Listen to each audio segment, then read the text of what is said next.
ఎవరేమీ అనుకున్న నువ్వుండే రాజ్యాన రాజు నువ్వే, బంటు నువ్వే, మంత్రి నువ్వే, సైన్యం నువ్వే.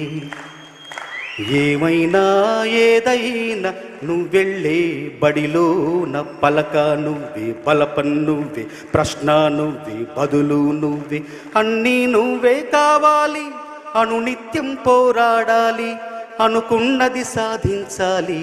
ఎవరేమీ అనుకున్న నువ్వుండే రాజ్యాన రాజు నువ్వే, బంటు నువ్వే, మంత్రి నువ్వే, సైన్యం నువ్వే. అవమానాలే ఆభరణాలు, అవమానాల్ని ఆభరణాలుగా మనం ధరిస్తే అంతకంటే సానుకూల దృక్పథం ఏముంది? మనల్ని ఇంకెవరేం చేయగలరు? నువ్వు తిట్టు, నాకు దీవెనలాగా నేను భావిస్తే ఇంకెవరేం చేయగలరు? అవమానాలే ఆభరణాలు.